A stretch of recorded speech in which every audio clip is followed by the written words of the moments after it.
walaalayaal ii soo duceeye cunug yar baa layga qaatay oo iyaguna amtida iga qaadatay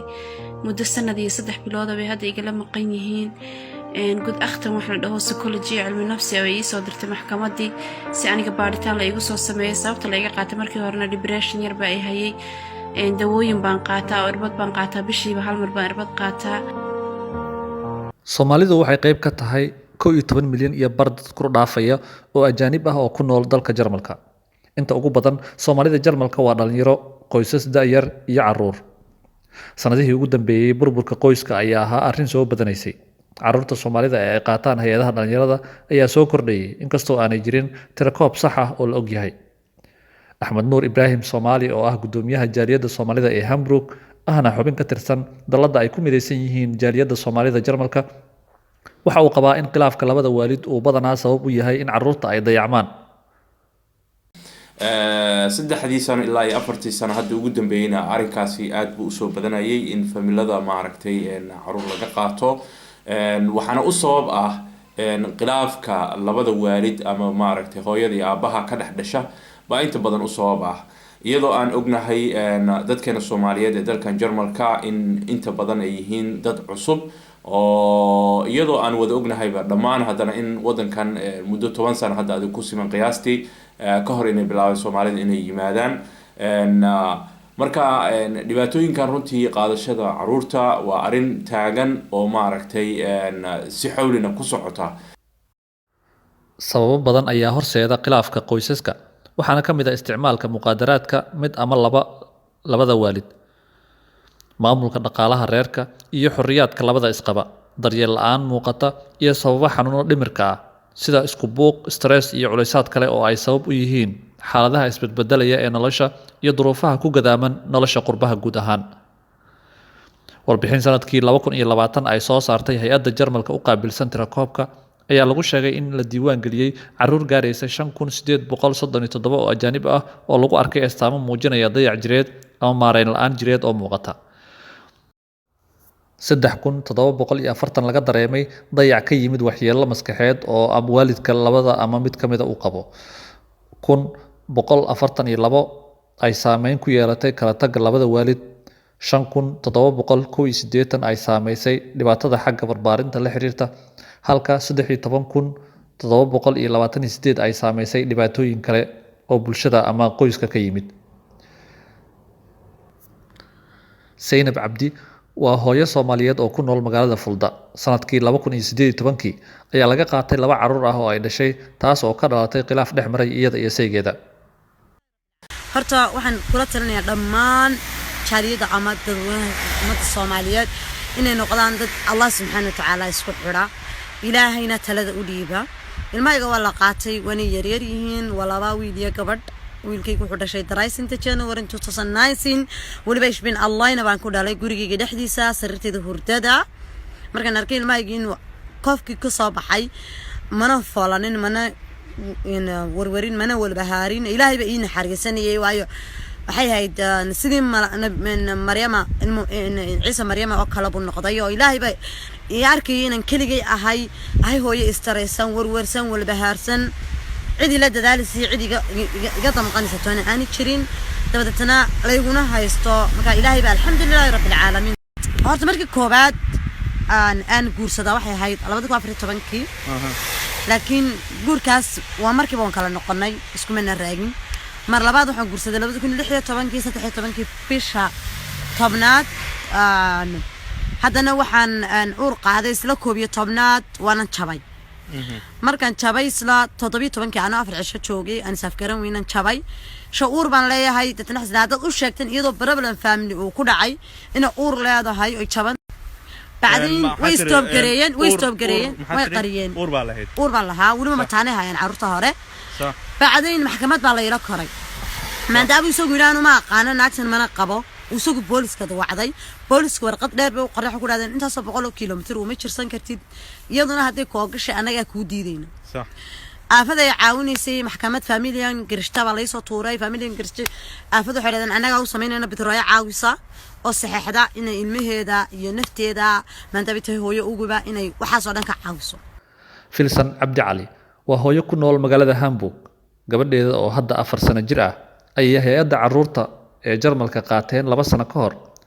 kadib markii sida ay sheegtay khilaaf kala dhexeeyay odageeda uu dhaliyay inuu middo u qaato taas oo sida hay-adda caruurta ay ku dooday halis gelisay badqabka gabadha yar. Filson waxay sheegtay in odageeda uu isticmaalayay maandooriye taasna ay sabab u ahayd inuu middo ku soo weeraro kadibna uu middadii la dhaco joodarigii ay ku fadhiday gabadha yar. Markii booliska ay yimaadeen waxay arkeen dhaawacyadii middada ay gaarsiisay goobtii gabadha ay ku sugnayd ama ay ku fadhiday. Sidoo kale waxa ay arkeen in gabadhu ay aad u argagaxsaneed isla markaana ay ooynaysay. Sidaas darteed waxay go'aan ku qaateen in gabadha si dhaqso ah loo badbaadiyo waxaana loogu yeeray hay-adda caruurta qaabilsan oo gabadhii sidaas kula wareegtay. Filson waxay sheegtay in odageeda uu isticmaalayay maandooriye taasna ay sabab u ahayd inuu middi ku soo weeraro kadibna uu middadii la dhaco joodarigii ay gabadha ku fadhiday. Odageeda hadda waa ay kala maqan yihiin meelna kuma oga. Waxaa hadda u socota dacwad ay ku doonayso inay gabadheeda dib ula midowdo rajo wanaagsan ayayna ka leedahay. magacaygu waa Filson Cabdi Cali jahliyadda Soomaalida ee Hamburg gabadhii inanteer laga qaataanahay maxay ahaydeen muddo fog adiga hadda muddo fog kadib sidii ay la caawinayeen community-ga Soomaalidu jahliyadda Soomaalidu ay ii soo caawinaysay wax badan ay ii soo caawiyeen ilaahay shaahida ka siiye maxaa ahaayeen imikana guri baa laygu xidhay markii hadda muddo fog say ii daba socdeen boqolkiiba 90 ku dhow hadda ilmihii way ii soo dhawaatay jahliyadda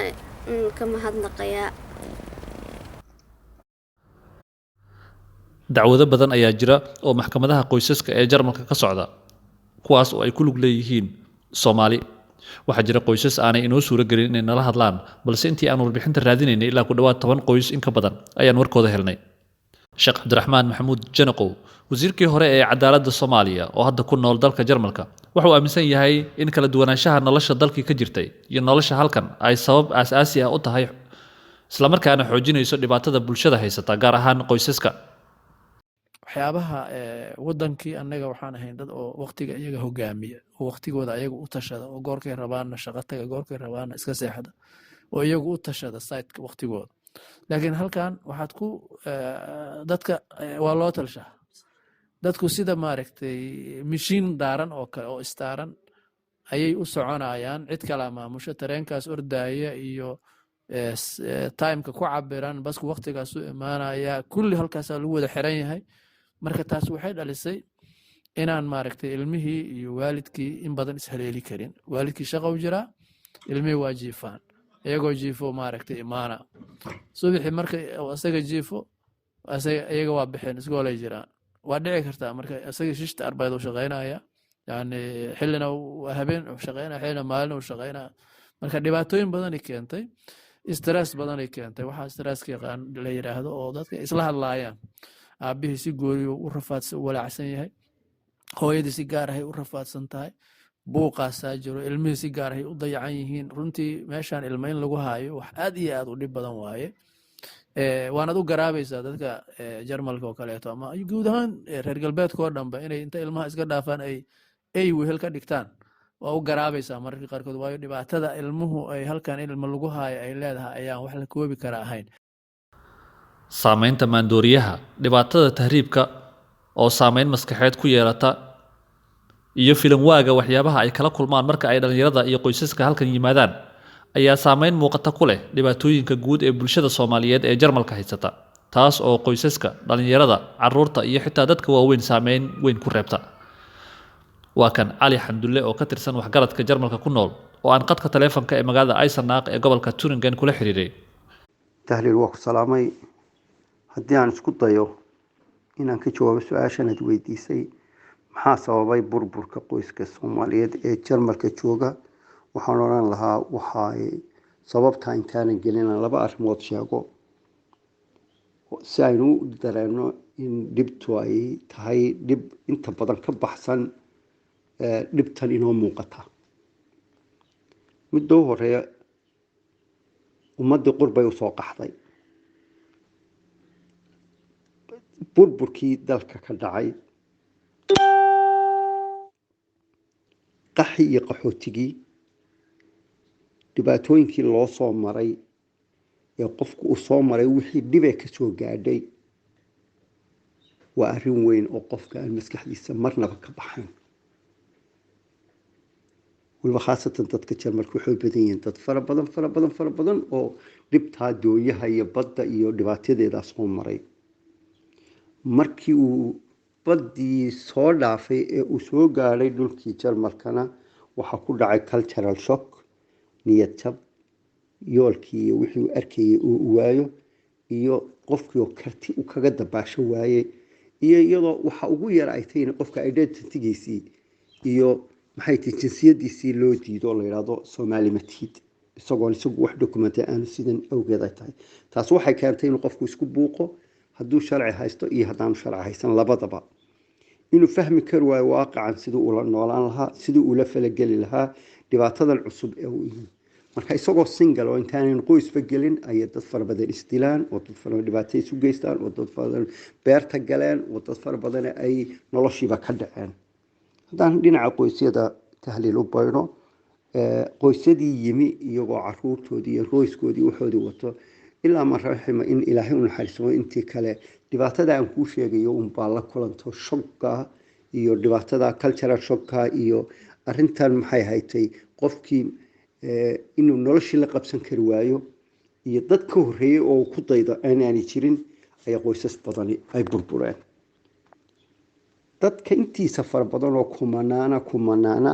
oo halkan xaasaskoodii ku dhisay oo faamiliyadii halkan ku dhisayna waxaa ka hortimi in isagoo qofkii isagu iska dhibaataysan iyadana ay iska dhibaataysan tahay in ay dhacday in looba diido marka ay tagaan meelihii sharciga la iska sajilayay la yiraahdo ma cadda identity-giinu oo laydinma samayno waraaq idiin cadaynaysa in aad tihiin laba qof oo isqabo la qoro uunina yihiin dad saaxiiba oo qofkii ninkina uu baqayo oo xagga shaqadii uu ka baqayo oo cashuurta iyo dunida iyo wixii laga deen waayay iyo iyadoo qofkii dumare ay ku fakirayso haddii maxay haytay waxyaalo fara badan oo aan suubanayn oo ay ka mid tahay dee inay dhaqaale ka fakirto marka arrintaas waxay keentay qoyskii inuu burburo indeedna ay waxoodiina qarsadaan waa dhibaatada weyne kale ee soo food saartay dadkii cinaad oo dadkii aanay ogolayn cidnaba waxba ka dhegaysanayn deedna inay ku qaraxdo dadkii ehelkoodii iyo dadkoodiina waxba ka dhegaysan dadkii halkan la joogayna waxba ka dhegaysan asxaabtoodii waxba ka dhegaysan dowladdii iyo ugalaamka iyo wixii social ku shaqo leh inay waxba ka dhegaysan deedna taas ay keento in qofku baqdin iyo noloshii uu ka dhaco oo keenta inuu ama reerihii kala tagaan ama inay noloshii ka dhacaan taasaa keenta in ay qoysasku ay burburaan ayaan anigu isleeyahay wasiir janaqow ayaan hordhigay haddii dhibaatada maandooriyaha ay kaalin weyn ku leedahay dhibaatooyinka qoyska iyo guud ahaan bulshada iyo haddii kale waa sax dhibaatada maandooriyayaashu ay leeyihiin wax la koobi kara ma ahan runtii mar walbaba inta keliya maahan ee xataa wadankii markii la joogo maandooriyuhu waa mudamir waaye wax oo baabi'inaya nolosha qofka iyo qoyska iyo qaranka intaba wax maaragtay khatar ku ah waaye halkaana waa ka jira dad baa isticmaala maandooriyayaasha ama qaad ha noqdo ama wax kasii xunba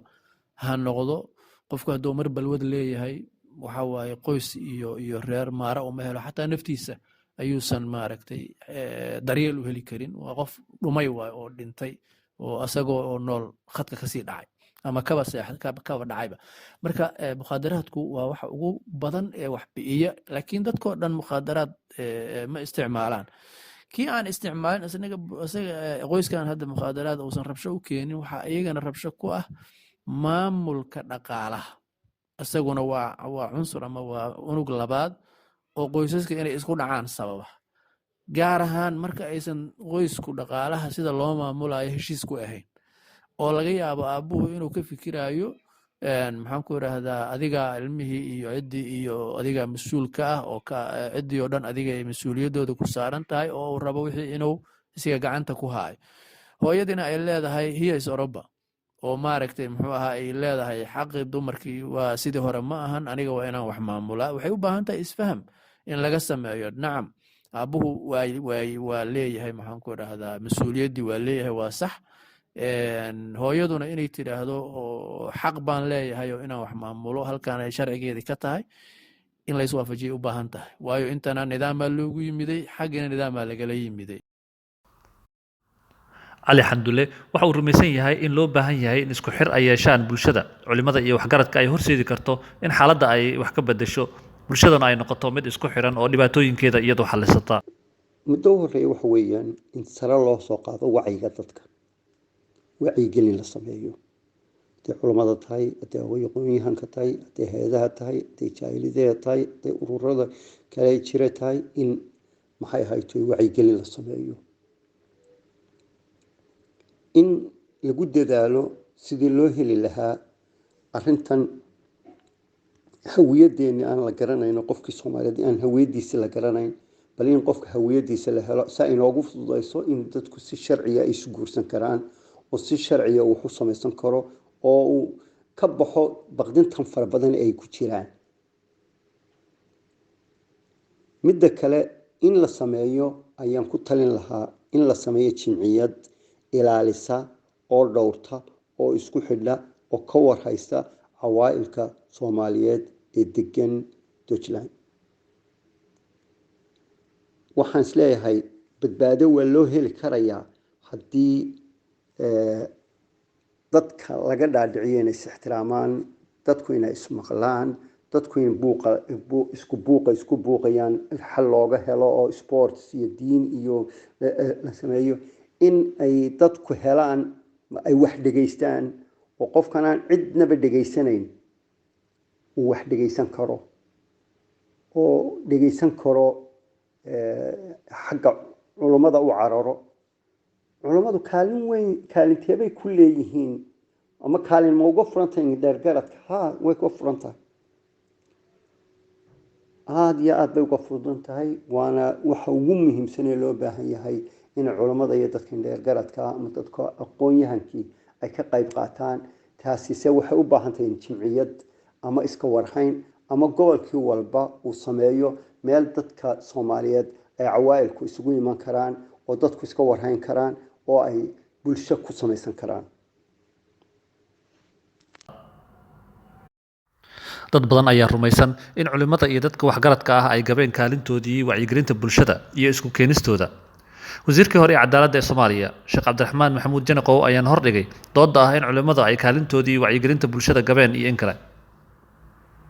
sax waaye culimadu dadkay ka mid yihiin meeshaan hadda culimo badan oo maaragtay xil lagu haleeyo ama si lagu eedeeyo xil gudasho la'aan ma joogaan qof uun sidaasoo kale dadku say u yimaadeen qof walba asigoo keligiis usha garabka u saaranta u yimiday si kasta ha ku yimaado tahriib ha ku yimaado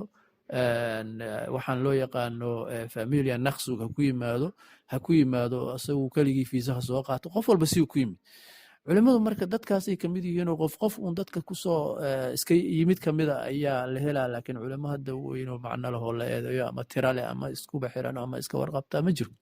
saas daraaddeed anuu ma qabo in ay culimadu wax gaar ah oo eed gaara leeyihiin jaaliyadaas aan ishaysan inay qayb ka yihiin wixii ay iyagu maaragtay qaba karaan hadda individual qof ay u qabtaan hadday xataa wax qaba karaan iyo qofkii u yimaada iyo meesha ay joogaan ma dhaafsana Soomaalidu waxay ku mahmaadaa maxaa la yidhahdaa maqaawirkii minankiisa dhaafa maradiisa inuu ceshada kama roona maqaawir waxaa laga wadaa macnaha qof culus oo maaragtay shakhsi ahaan culus haddii uu maqaamkiisii oo macnaha ku lahaa ka yimaado dalkiisii ka tago asagoo hadduu maradiisa guntado oo nasiib leeyahay marka wax hadda lagu eedo culimo la eedo iyo wax lagu eedo midna aniga hadda ima muuqdaan laakiin haddii uun jaaliyad isku xiran la heli lahay oo culus qofka culimada qoladaas culus oo la abaabulay ayuu wax ka dhex qaban kari lahaa marka taasaan jirin ayadaa u sababaan leeyahay culimadu haddii hal qof iyo hadduu laba yahay meeshaas isku xirnaantaasay wax ka qaban lahaayeen ay ka shaqayn kari lahaayeen tiina ma jirto waxaa kaleetoon rabaa inaan intaas raaciyo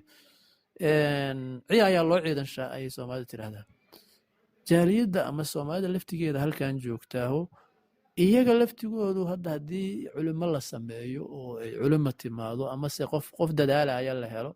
inay ku xirmaan diyaar ma u yihiin iyaga laftigoodu taas laftigeeda waxay u baahan tahay in gadaal loo fiiriyo dadkeenu qaabka uu samaysan yahay halkan joogaa ku xirnaan culimo oo waryaa iyo culamaa qofkii uu leeyahay xataa hadduu raadiyo ma waayeeni iyaga laftigooda xaggaas armaani u wada socon. sidoo kale waxaan sheekh cabdiraxmaan weydiiyey in la tabay doorkii waalidka waxgaradka qaraabada iyo odaya dhaqameedka marka ay timaado in khilaaf ama isfahanwaa uu soo kala dhex galo qoyska, taas beddelkeedana nidaamka dalkan lagu kala saaro ama lagu xaliyo dhibaatada jirta. aad u weyn waa la tabay because halkan waalidiintii ma joogaan, odayaashii dhaqanka oo beeshii ma joogaan, qur-aanka xataa sidaasay ku jirtaa, dhaqankeenuna qur-aanka iyo diinka ayuu cuskan yahay. فبعثوا حكما من أهلها وحكما من أهلها مركا قرآن كوليها مركا أي حوغا بوقود وصابحه هل كان مجوغ أهلكي قبل إني كليجي تيمدي وبدنتها ويلكي سيدو كلي إنه كليجي يمدي وبدنتها عقوزك مجوغان هل كان إنسان كل شيء أنا جاليد ماركتي ما مش أو متشاء أو ماركتي علوس حوغ لنا ماشي كما دسنا مركا عنصر كاسو توتالي ومقايا هاي صح. jarmalka waxaa ka jira jaaliyado Soomaaliyeed oo badan. dhawaan waxaa dalka Jarmalka laga sameeyay dalad ay ku midaysan yihiin jaaliyadaha Soomaaliyeed ee Jarmalka. inkastoo ay dadaal la sameeyaan, haddana iska warqab la'aanta, isku xir la'aanta bulshada ayay dad badan qabaan inay sabab u tahay dhibaatooyinka si guud jaaliyada Soomaalida u haysta. iyadoo dhibaatooyinka bulshada ka dhex jirana laga warhelo mar ay xeero iyo fandhaal kala dhaceen. marka waxaa jira waxyaabo jaaliduhu ay wax ka qaban karaan oo ay ka hortegi karaan bilowga, iyo waxyaabo marka ay bahasho ay fogaato aysan waxba ka qaban karin, laakiin lawyer in loo qabto in la daba socdo mooyaane xal kale aanan lahayn. waa kan mar kale wasiir Sheekh Janaqow oo mar kale ka hadlaya dhibaatada kala qoqobka ay ku leedahay bulshada Soomaaliyeed ee qurbaha, gaar ahaan kuwa ku nool dalkan Jarmalka. dhibaatooyinka yimaada waxaa ka mid ah dadkii oo wadankii dhibaatadii ay kala yimaadeen oo qabiilkii iyo qabyaaladii iyo ishaysadkii ay saameyn ku leeyihiin oo halkan iyagoo wixii wata ay la yimaadeen. waxaa kaleeto oo ka mid ah siyaasadda isbedelaysa iyo waxyaabaha ku saabsan arrimaha siyaasadda laftigooda kala taageerid inay jiraan oo ay halkan kala socdaan wixii xagga ka jiray oo marka ay hadda ay kala aragti ka yihiin. tusaale ahaan laanlaankaoo kaleeto saameynay ku leeyihiin, qabaa'ilka isku dhacdhacaya mararka qaarkood saameynay ku leeyihiin, siyaasadda muxuu ahaa isbebedelaysa iyo hadba cidda xoogan ee meeshii inay timaado oo qofku jeclaan lahaa ama qofka oo qolada inuu meesha laga riixa uu jeclaan lahaa, wixii dalkii ka jiro dhan saameyn bay halkan ku leeyihiin. gudoomiye Axmed Soomaali ayaa isna qaba fikir taas la mid ah, wuxuuna ku talinayaa in bulshada ay dantooda garato oo kala qoqobka iyo kala sooca ay ka harto si noloshooda iyo nolosha carruurtooda ay u wanaagsanaato. inaan annagana wixii maadaama bilow ay wada yihiin bulsho ama maaragtay dad naga soo horeeyay oo halkan aanu jirin, wixiiba ay yihiin wax wada cusub, dadkii ay cusub yihiin, inaan maaragtay aan bilow fiican aan sii samayno, loo gogol xaaro si mustaqbalka dambe maaragtay bulshada Soomaaliyeed ay u noqoto bulsho xoogan oo isku xiran. tafaraaruqyada yaryar way jiraan oo maaragtay bulshada ku dhex jira oo arrimaha qabyaalada ay ka mid tahay. arrimahaas iyaga ah xitaa qorshaha waxa weeye in laga hortago oo dadka laga wacyigeliyo, sida muqaadaraadka looga wacyigeliyo, sida dhibaatooyinka looga wacyigeliyo. waa in iyana maaragtay qabyaaladana looga wacyigeliyo bulshadii, waayo waxaa arkaysaa bulsho hal magaalo degan oo maaragtay oo ummad Soomaaliyeed ah, dad walaalo ah, dad ehel ah, oo haddana reer maaragtay isu sii kala saaraya. waxaas waxay ceeb ku tahay nolosheena halkan, waxay ceeb iyo dembi ay ku tahay ubadkeena yar ee halka ku dhalanaya ee halka ku barbaaraya. waxaa arkaysaa waalidiin maaragtay arrimahaasi iyaga ah runtii aad uga cabanaya oo dhahaya maaragtay magaaladaasi saas wey ama halkaasi saas wey ama dhibtaasi qabyaalada ka jirta dalka Jarmalka. marka arrimahaasi oo dhan tahliil waa culeysyo jira, waa inaan markaa si wada jir ah aan ugu istaagnaa sidii bulshada wax walba xun aan uga wacyigelin lahayn. Filsan Cabdi Cali si dhibaatada haysta aanay qof kale oo bulshada ka tirsan u qabsan, waxay ku talinaysaa in taxaddar badan la muujiyo. waxaan odhan lahaa family problemka in la iska dhaafo oo maxay ahaydeen awlaada la wada ilaashado, la wada korsado. dhul gaaleed baa la joogaa, inaad maxay ahaydeen ilmaha loo gacan saydhin gaalo. marka in laysu waaniyo weeyaan oo waanada hooyadii aabuhuba inay garab iska siiyaan ilmahooga ay ka ilaashadaan gaalada